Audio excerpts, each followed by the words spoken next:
नमस्कार आप सभी को। मैं सुबोध मिश्रा जौहर एडु कैंपस में स्वागत कर रहा हूं। और ये सेशन एक विशेष सेशन है उन अभ्यर्थियों के लिए जो आने वाले दिन में इंटरव्यू देने जा रहे हैं। अब भी रिजल्ट अवेटेड है और उसकी प्रतीक्षा में जो समय है वो टाइम को भी आप यूज़ कीजिए और जितने भी कंटेंट्स आपने पढ़ा है उसे ऑर्गेनाइज कीजिए, जो अगर कम समय मिले तब भी आप उसको बेहतर ढंग से आप बोर्ड के सामने बता पाइए। ज्योग्राफी सेक्शन को मैं बता रहा हूँ कि आप इंटरव्यू के लिए ज्योग्राफी में किन किन चीज़ों पर विशेष ध्यान दें और किस प्रकार उसकी तैयारी करें। देखिए, आपके सिलेबस में ज्योग्राफी बहुत ही ब्रॉड एरिया है, ऐसा लगता है जैसे कि ऑप्शनल टाइप का है, और सैद्धांतिक पक्ष पूरा है। व्यवहारिक पक्ष इंडिया और जो झारखंड का है उसमें कम इंफॉर्मेशन पढ़ना है। मैं उन सभी एरिया को सिस्टमेटिकली बताता हूँ कि किस प्रकार उसको बेहतर करें, जो आपको एग्जामिनेशन टाइम में, आपके साक्षात्कार के टाइम में उसको बहुत ही सहजता के साथ उसको याद भी रख सकें और उसको बोर्ड मेंबर को बता भी पाएँ। तो देखिए, आपके सिलेबस में जो हिस्सा है, एक पहला हिस्सा है जिसमें कि सामान्य ज्योग्राफी है, जनरल ज्योग्राफी है। एक ऐसा ज्योग्राफी जिसमें एक जनरलाइज ज्योग्राफी के तथ्य हैं और इंफॉर्मेशन है। अब जैसे देखिए, आपको सोलर सिस्टम पढ़ना है। सोलर सिस्टम हम प्रीलिम्स में भी पढ़े होते हैं, और जो ओरिजिन ऑफ अर्थ है और ओरिजिन ऑफ सोलर सिस्टम है वो सारे हम आगे पढ़े होते हैं। फिर आपकी फिजिकल ज्योग्राफी का हिस्सा है, उससे पहले जियोलॉजिकल टाइम स्केल है, लैटिट्यूड है, लॉन्गिट्यूड है। तो इन सभी चीज़ों में सबसे पहले तैयार करें कि एक चैप्टर को, कोई पर्टिकुलर चैप्टर है, उस चैप्टर को आप एक पेज पे ले आए। एक पेज पे वो सारी चीज़ लिखिए जो आपको उस चैप्टर का मेजर कंटेंट दे गया है। इस प्रोसेस को कंडेंसेशन कहते हैं, द कंडेंसेशन ऑफ सिलेबस। अब मान लीजिए कि आपको फिजिकल ज्योग्राफी है, जनरल ज्योग्राफी का 24 चैप्टर है और 20 चैप्टर्स हैं। क्लाइमेटोलॉजी, ओशनोग्राफी, आपको जियोमॉर्फोलॉजी, बायोज्योग्राफी मिला के, तो उसको क्या कीजिए, उतने पेजेस ऐड कर दीजिए। उस पेज में 3 बातों को सामने रखिए, राइट। उसमें करना क्या है कि सबसे पहले चैप्टर का नाम लिख दिया हेड पे ऊपर, और उसके नीचे आप सबसे पहले डेफिनीशन का एरिया काम कर लीजिए। जितने भी पारिभाषिक शब्द हैं उन पारिभाषिक शब्दों को बेहतर से लिख लीजिए। पहला काम हो गया। दूसरी बात, उससे रिलेटेड इंफॉर्मेशन में ज्योग्राफर्स के नाम होते हैं। जीएस में बहुत ही कम ज्योग्राफर्स के नाम हैं, उस भूगोल वेताओं के नाम लिख लीजिए। उसके बाद देखिए, फिजिकल ज्योग्राफी, क्लाइमेटोलॉजी, ओशनोग्राफी में मेजर हिस्सा ये है कि टर्म के बाद उसका कॉन्सेप्चुअल हिस्सा, कॉन्सेप्चुअल हिस्से को मैं बताता हूं कि उसमें क्या करना है कि मैप्स एंड डायग्राम्स इसको बना लेना है। उस चैप्टर का, उस हिस्से का 2 चीज़ एक ही पेज में होना चाहिए, ध्यान रखिए। इससे क्या होगा कि आप पूरे सिलेबस को एक बार देख पाएंगे। जैसे आपको सम पेजेस है, उस पर आपने फैक्ट्स लिख रखा है, ज्योग्राफर का नाम लिख रखा है, थ्योरीज लिख रखा है और उसके डायग्राम्स बना रखे हैं, तो उसको किसी भी समय आप टर्न कीजिए तो लगेगा कि उस चीज़ को याद करना बड़ी आसान है, राइट। सो ऐसा हिस्सा करना है आपको फिजिकल में भी।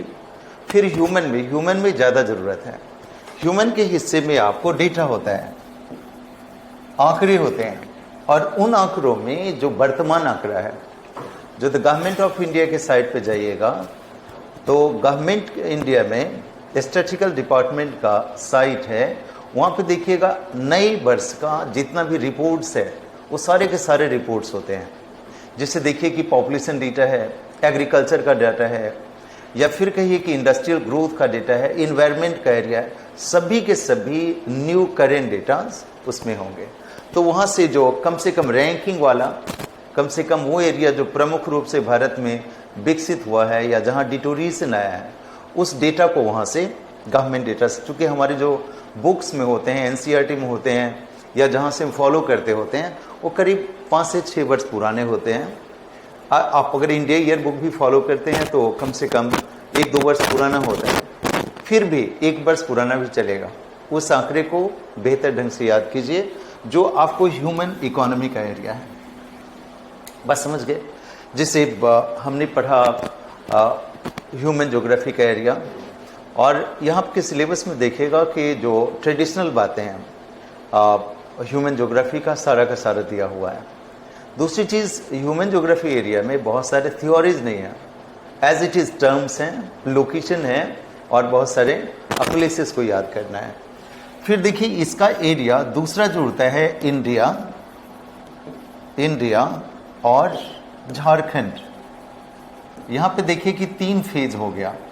पूरे सिलेबस को ध्यान दीजिएगा, 3 एरिया हो गया सिलेबस का, एक फिजिकल, एक ह्यूमन और उसके बाद इंडिया और झारखंड। इन तीनों एरिया को अलग नहीं करना है, ये तीनों ही एरिया एक ही क्रम में पढ़ना है। जैसे देख लीजिए कि आपने फिजिकल प्लेट टेक्टोनिक पढ़ा, तो प्लेट टेक्टोनिक का जो भी कॉन्सेप्ट है उस कॉन्सेप्ट को इंडिया में यूज कीजिए, इंडिया उससे रिलेटेड है। फिर जब प्लेट टेक्टोनिक इंडिया में हो जाए, फिर देखिए कि झारखंड का जो एरिया है उसकी जियोलॉजी किस प्रकार प्रभावित हुई है, एक सीक्वेंस में हो जाएगा। फिर मान लीजिए कि हमने रिवर्स को पढ़ा है, तो सैद्धांतिक रूप से रिवर्स को पढ़ा है, पढ़े होंगे, रिवर्स को पढ़ा, नदियों को पढ़ा है। इसको ध्यान दीजिएगा, मैं जिस चीज़ को बता रहा हूँ। हमने अभी यूज़ किया जो फिजिकल में प्लेट टेक्टोनिक्स को, तो प्लेट टेक्टोनिक्स सिर्फ वर्ल्ड में ही तो नहीं है ना, इसका रिलेशन इंडिया से भी है और इसका रिलेशन झारखंड से भी है। तो इसको कोरिलेट कीजिए कि उसका रिलेशन झारखंड के किस संदर्भ में है। या फिर जियोलॉजिकल एज आपने पढ़ा, द लैंडफॉर्म इवोल्यूशन पढ़ा, तो ना सिर्फ विश्व में पढ़िए, उसको अपने लोकेलिटीज़ में यूज़ कीजिए। ऐसा क्वेश्चन आया करेगा और जो एग्जामिनर हैं, जो आपके बोर्ड मेंबर होंगे, वो अपने सब्जेक्ट के पावर हाउस होते हैं, उन चीज़ों को जोड़कर पूछने की क्षमता होती है। अब मान लीजिए कि मैंने अगले चैप्टर लिया नदी, रिवर्स। सो रिवर्स पढ़ा, तो रिवर्स को हमने थियोरेटिकली पढ़ा हुआ है। आपने याद किया है कि एंटीसीडेंट रिवर होता है, सीक्वेंट रिवर होता है, ये सारे टाइप सुपर इम्पोज रिवर होता है। तो ये रिवर हमने वर्ल्ड के सेंस में पढ़ा हुआ है। भारत की नदियों को हमने प्रीलिम्स में याद किया हुआ है। अब उन नदियों में हमें झारखंड को देखना है। झारखंड की जो नदियां हैं वो थियोरेटिकल हिस्से से कैसे जुड़ती है, कौन सी रिवर सीक्वेंट है, सबसीक्वेंट है, ऑब्सीक्वेंट है, उन नदियों को पहचानने की कोशिश कीजिएगा। तो बोर्ड मेंबर बहुत ईजिली आपको समझेंगे कि इसका व्यवहारिक नॉलेज, जो अप्लाइड नॉलेज है, बहुत ही बेहतर है। आप समझ रहे हैं? तो जिस चैप्टर को मान लीजिए कि हमने माउंटेन्स पढ़े हैं, प्लेटूज पढ़े हैं, पठार ही पढ़ा है, पठार के टाइप्स हमने प्रीलिम्स में पढ़े हैं, मेंस में हमने पठार को पढ़ा हुआ। प्लेटूज अब झारखंड का पूरा एरिया पठार एरिया है। वो प्लेटूज किस प्रकार है, किस प्रकार के ओरिजिनेशन का है और वहाँ की संरचना कैसी है, उसको बता दीजिए और बहुत ही बेहतर ढंग से आप उसको बता पाएंगे उस चीज़ को। तो प्लेटूज को बता दिया। उसी प्रकार जो है मैदान पढ़ लिया, झारखंड से जोड़ के बता दिया, वहाँ पे बहुत ज़्यादा प्लेन का एरिया नहीं है, फिर भी बता दिया तो बेहतर हो जाएगा। अब इसी प्रकार देखिए कि हम क्लाइमेटोलॉजी में आए। क्लाइमेटोलॉजी में हम टेम्परेचर, रेनफॉल, ह्यूमिडिटी के द्वारा क्लाइमेट को पहचानते हैं, क्लाइमेट के कैरेक्टर को पहचानते हैं, विश्व की जलवायु को वर्गीकृत करते हैं। ऐसा काम होता है।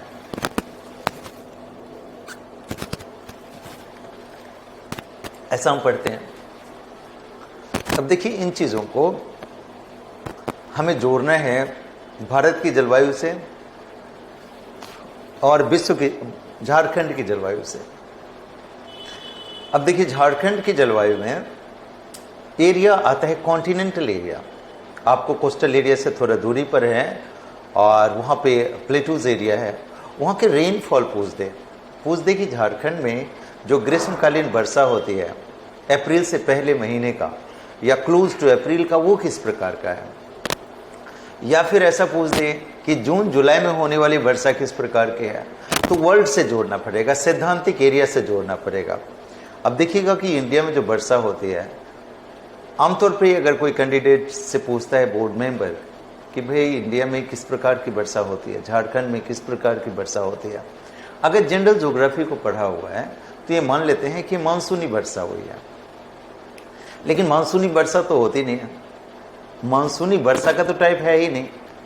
भारत में जो वर्षा होती है, जो जून जुलाई के महीने में, वो पर्वतीय वर्षा होती है, और जो मेजर पार्ट ऑफ झारखंड का एरिया है वो हिल एंड प्लेटूज का एरिया है, तो उस तरह की वर्षा होती है। उससे पहले जो वर्षा होती है वो संवहनी वर्षा होती है। तो इन चीज़ों को बहुत ही मैच्योरिटी के साथ, बड़ी क्लियरिटी के साथ बताएंगे, विश्वास के साथ, तो लगेगा ज्योग्राफी का इसका व्यवहारिक नॉलेज है। जीएस के आधार पर भी चीज़ों को बताने की क्षमता है। क्लाइमेट इस तरह से तैयार कर लीजिए। फिर देखिए कि यहाँ पे एरिया बनता है आपको ओशनोग्राफी का। ओशनोग्राफी में जो मेजर चैप्टर्स है, ओशन करंट प्रीलिम्स का एरिया आता है, आपको पढ़ा होता है। ओशन बॉटम में जीके जीएस का एरिया है, ट्रेंचेज हैं, सेल्फ है, ये सब आता है। जो आप देखिएगा जो मेन क्वेश्चन राइज होता है वो टाइड और कोरल से होते हैं। आमतौर एग्जामिनर वहाँ पे रुकते हैं, तो टाइप ऑफ टाइड्स आपको बहुत अच्छा समझ में आता है। मेंस में आपने लिख रखा है। इसमें देखिएगा जो आपको पूछ देता है जो एरिया एपहेलियन का एरिया है, पेरिहेलियन का एरिया है, या फिर नीप टाइड और स्प्रिंग टाइड का कॉन्सेप्ट है। उसमें एक टर्म आता है सिजगी, है ना। सिजगी को अच्छा समझ लीजिए। और मोस्ट क्रिटिकल एरिया जो ओशनोग्राफी का सबसे क्रिटिकल एरिया है, आपको पूछ देगा जो दैनिक ज्वार आते हैं। दैनिक ज्वार आता है, तो दैनिक ज्वार आता है 12 घंटे 26 मिनट पे, यहाँ पे अर्ध दैनिक ज्वार। और अगर दैनिक ज्वार आता है तो 24 घंटे 52 मिनट पे आता है, ठीक है ना। 24 घंटे 52 मिनट पे आता है। आखिर ये बात है कि ये पूछेगा कि ये डिफरेंस का कारण बताइए। इस तरह के डिफरेंस के कारण आपको पूछ देंगे। बात समझ रहे हैं। तो इन चीज़ों की जानकारी आपको बहुत अच्छे से होनी चाहिए। दूसरी चीज़ देखिए कि जब हम एपहेलियन और पेरिहेलियन कहते हैं, एपोजी पिरेजी कहते हैं, तो कहते हैं कि जब सूर्य और पृथ्वी के बीच या फिर चंद्रमा और पृथ्वी के बीच अधिकतम और न्यूनतम दूरी हो, तो ऐसी स्थिति को हम उभु अभु या सूर्योच्च अभियोच्च कहते हैं, राइट। तो ऐसी स्थिति में क्या बनता है कि ऐसा बोर्ड मेंबर पूछ सकता है कि किन तिथि को बनता है और कब मैक्सिमम होता है, कब मिनिमम होता है। जैसे आप एक डायग्राम को देखिए व्यवहारिक रूप से, तो आपको पता समझ में आएगा कि इस तरह के हम डायग्राम बता देते हैं और ये बता देते हैं कि ये एरिया आपका मैक्सिमम डिस्टेंस वाला है और ये एरिया मिनिमम डिस्टेंस वाला है। और हम कहते हैं कि वर्ष में एक बार ऐसा होता है। बोर्ड मेंबर अगर कहता है कि मैक्सिमम मिनिमम दूरी होती है, जैसे हमने कहा कि 3 जनवरी और 4 जुलाई को होता है, सबसे मिनिमम सबसे मैक्सिमम। अगर इस तरह की स्थिति है तो मैक्सिमम 2 बार क्यों नहीं हुआ और मिनिमम 2 बार क्यों नहीं हुआ।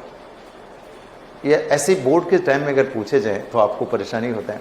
तो इन चीज़ों को देखिए कि ये एग्जैक्टली सेंटर में है ही नहीं।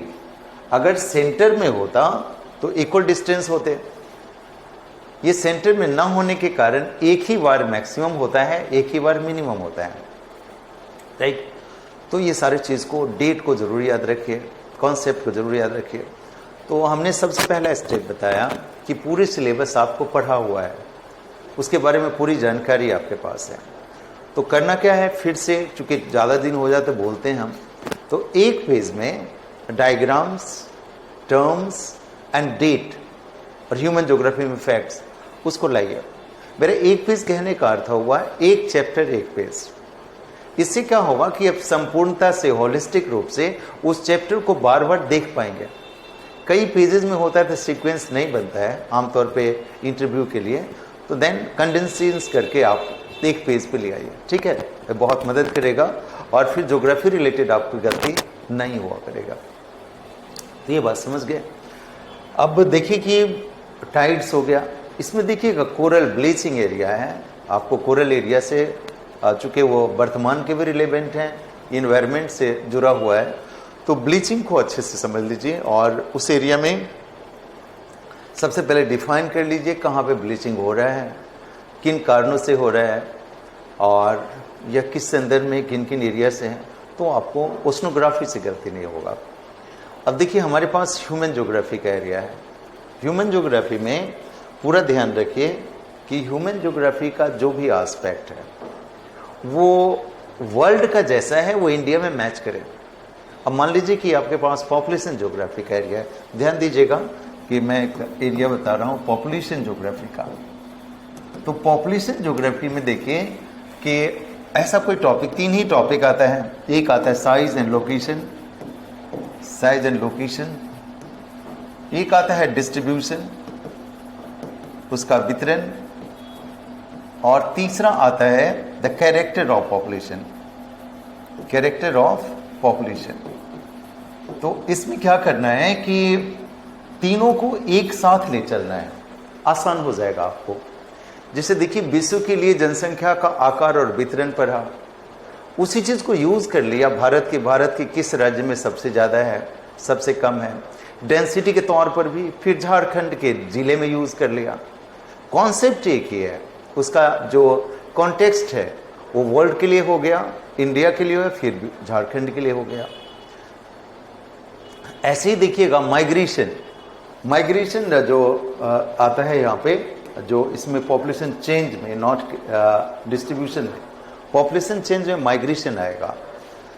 डिस्ट्रीब्यूशन का जो दूसरा एरिया हमने कहा पॉपुलेशन चेंज, ये एरिया को हटा के ऐसा चेंज पड़िए। तो माइग्रेशन जो है आपका वर्ल्ड के लिए भी है, इंडिया के लिए भी है, और झारखंड रिलेटेड भी है। तो जैसे देखिए कि भारत के किस राज्य से सबसे ज़्यादा माइग्रेशन है और किन राज्यों में जाकर सबसे ज़्यादा है, क्यों है, और उसका हमारे समाज पे क्या प्रभाव पड़ता है। एज एडमिनिस्ट्रेटिव ऑफिसर, एज प्रशासनिक अधिकारी, आपको इन चीज़ों की जानकारी जरूर होनी चाहिए, जिससे कि समाज में जो प्रवास की धाराएं हैं उसकी पहचान हो और उसका एक निष्कर्ष निकाल सकें। देखिए पुश फैक्टर पुल फैक्टर होता है, लेकिन प्रवास के बाद जिस स्थान से प्रवास हुआ है और जिस स्थान को प्रवास हुआ है, इन दोनों एरिया में सामाजिक, आर्थिक और पर्यावरण क्या परिणाम नजर आ रहे हैं, उन चीज़ों को बेहतर से बता दीजिए। तो ये कन्विंस हो जाएगा कि ज्योग्राफी का यूज़ हमारे समाज और प्रशासनिक क्षेत्रों में भी है। उसको सॉल्व करना एक अधिकारी का एक बेहतर एक इंसाइट बन जाता है। तो पॉपुलेशन को बहुत अच्छा से पढ़िए, आपके सिलेबस में भी बेहतर दिया हुआ है। फिर हमारी आर्थिक क्रियाएं हैं, रिसोर्स का डिस्ट्रीब्यूशन है। वहाँ पे क्या है कि आप थोड़ा सा टर्म्स पे ध्यान दीजिए, राइट ना। जैसे टर्म्स हैं आपके पास, आर्थिक क्रियाएं हैं और उससे रिलेटेड टर्म्स हैं, तो उस टर्म्स को बेहतर से एक्सप्लेन करने की क्षमता होनी चाहिए। फिर वही संसाधन आपके इंडिया में भी है, तो भारत के क्षेत्रों में उन चीज़ों की व्याख्या हो जाए तो वो चीज़ बेहतर हो जाएगा। क्लियर। अब देखिए वहाँ से आगे का एरिया है जो उद्योग है, परिवहन है, इन सभी एरिया को वर्ल्ड में भी यूज़ कीजिए। वर्ल्ड का पूरा ट्रांसपोर्टेशन याद हो, इंडिया का पूरा ट्रांसपोर्टेशन हो, और लास्ट में झारखंड के जितने भी ट्रांसपोर्ट और परिवहन का क्षेत्र है उन चीज़ों को लोकल लेवल पर अंडरस्टैंड कर लीजिए, पहचान लीजिए, तो आप अपने बारे में एक आश्वस्त रहेंगे कि विश्वस्त रहेंगे कि हमारा ज्योग्राफी का एरिया बोर्ड की नज़र में एक स्ट्रॉन्ग एरिया होगा, जहां हम अच्छे से मैसेज दे पाएंगे कि मैं ये सेक्शन अच्छा से जानता हूँ, राइट। तो एक पहला क्लास था, मैं आपके इंट्रोडक्शन के लिए आया था यहाँ पे कि उन चीज़ों की पहचान करा दूँ कि जैसे ही रिजल्ट निकलेगा तो आप किन किन चीज़ों को बेहतर करने की कोशिश करें, जिससे on the time of board mock test से पहले आप पूरे के पूरे कंफर्म हो कि हमारा ये सेक्शन है और हम इसे इस रूप में तैयार किए हुए हैं। रिजल्ट निकलने वाला है, जब कभी रिजल्ट निकले उससे पहले मेरी 2-3 बातों को ज़रूर ध्यान रखें। जब रिजल्ट निकलेगा तो जो आपका इंटरव्यू रिलेटेड है मेजर एरियाज़ का मैं क्लास लूँगा, आप लोगों से मिल पाऊँगा, संवाद कर पाऊँगा, और उम्मीद है आप में से अधिकांश कैंडिडेट जो बोर्ड का हिस्सा बनेगा इंटरव्यू देने जाएंगे, उनका सिलेक्शन निश्चित रूप से होना चाहिए। तो सबसे पहले क्या कीजिए कि जितने टॉपिक्स हैं उसको एक पेज पे लाया। सेकेंड स्टेप, जितने भी टॉपिक्स हैं उसके मेन पॉइंट्स को, मैप्स को और डेटास को एक पेज पे लाया। तीसरा बात यह है कि तीनों चीज को जोड़ा, विश्व के भूगोल को, भारत के भूगोल को और फिर झारखंड को जोड़ा, जिससे कि सीक्वेंस में आपको एक कॉन्सेप्ट तीनों ही जगह पे हो जाए। मैं एक चीज़ बताना चाहता हूँ कि हम जोड़ते हैं सिस्टमैटिक ज्योग्राफी को और रीजनल ज्योग्राफी को। सिस्टमैटिक ज्योग्राफी में क्या होता है कि भूगोल के किसी चैप्टर्स को, भूगोल के किसी भी एक विषय वस्तु को विश्व के संदर्भ में पढ़ते हैं। जैसे विंड हो गया, या फिर आपका कोई भी एरिया टॉपिक ले लीजिए, टेक्टोनिक हो गया, क्लाइमेट हो गया, जैसे विश्व में ट्रेड विंड पढ़ते हैं, वेस्टर्लीज पढ़ते हैं, पोलर विंड पढ़ते हैं। उसी चीज़ को इंडिया में पढ़ लिया, राइट। तो रीजनल ज्योग्राफी इंडिया का हो गया। और फिर जब झारखंड में पढ़ा तो रीजनल ज्योग्राफी झारखंड का हो गया। सो 3 कॉन्सेप्ट आर को रिलेटेड, तीनों के तीनों जुड़ा हुआ है, उसको अलग करके ना देखें। तो एग्जामिनर को एक बार में आप तीनों व्यू दिखा सकते हैं कि वर्ल्ड में ऐसा है, इंडिया में ऐसा है और झारखंड में इसका ऐसा एग्जाम्पल है। तो आपकी बात से कंफर्म हो जाएगा, इस चीज़ों को एक्सेप्ट करना आसान हो जाएगा। तो मैं एक छोटे संवाद के लिए आपसे में से आया था और आगे के लेक्चर में इन चीज़ों को कंटिन्यू करेंगे। और मेरा उम्मीद है जो आज मैंने आप लोगों से संवाद किया है, इसके अनुसार रिजल्ट आने से पहले इन तीनों आयाम्स को, तीनों ही पक्षों को आप एक एक पेज में पूरे सिलेबस को ज़रूर लिख के रखेंगे। टर्म्स को, फैक्ट्स को, ज्योग्राफर के नाम को और लोकेशन मैप में दिखा के रखेंगे, जिससे कि कोई भी कॉन्सेप्ट कम से कम ज्योग्राफी का आपसे कोई गलत ना हो। और अन्य जितने भी हमारे कलीग्स हैं वो अन्य सेक्शन को बताएंगे, जिससे कि हमारे जितने भी कैंडिडेट हैं उनका सफल हो, सिलेक्शन हो जाए। मैं फिर से आप सभी का स्वागत करता हूं। सभी को धन्यवाद। Thank you.